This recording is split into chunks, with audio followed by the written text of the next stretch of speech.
Okay, we're on part 3 of this book right here, Prevent and Reverse AFib by me, Pete Rogers. We're on page 21, going through the causes of atrial fibrillation. So we're on cause number 40, atherosclerosis in the epicardial coronary arteries, the big arteries on the outer surface of the heart. That's what everybody thinks about when they think about heart disease, coronary artery disease.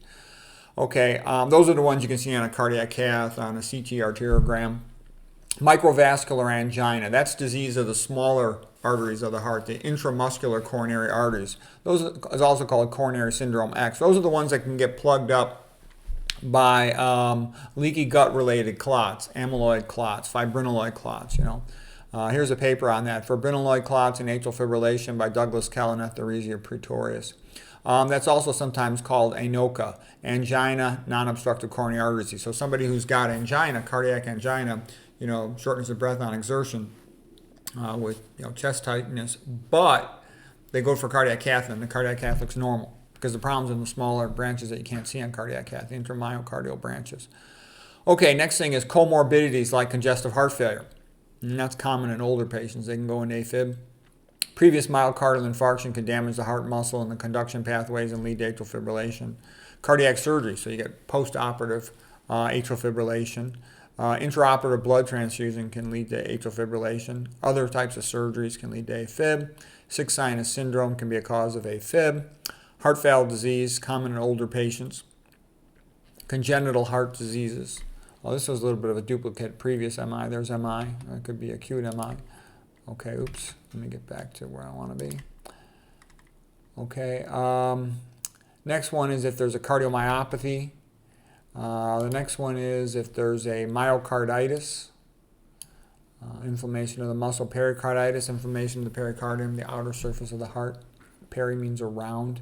Anemia can lead to that because you can get some relative hypoxia by having too low of a hemoglobin. Hyperthyroidism, if you speed the patient up too much, or if they're speeded up too much, like by Graves' disease, hyperthyroidism. Thyrotoxicosis. Hypothyroidism if they take too much thyroid medications. So that's another way they can get it.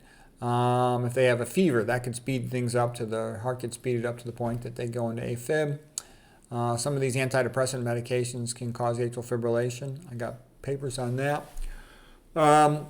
Let's see, vitamin B12 deficiency. Okay, so that's another one.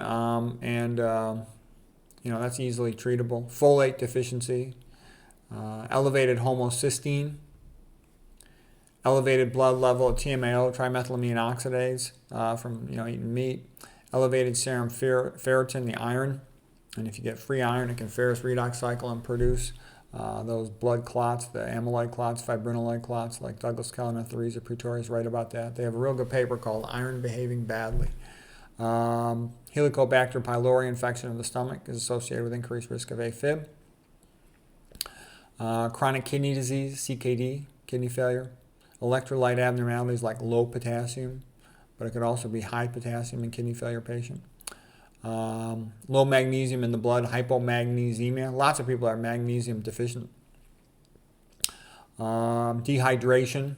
So anyways, I'll leave it at that. So I know we're going through a bunch of causes. The reason I'm going through all these causes, and I made this long list, is you systematically, if you got AFib and you're trying to prevent AFib, go through each one of these and make sure you're avoiding all of them. That's how you get better without taking a pill. Okay, hope you found that helpful.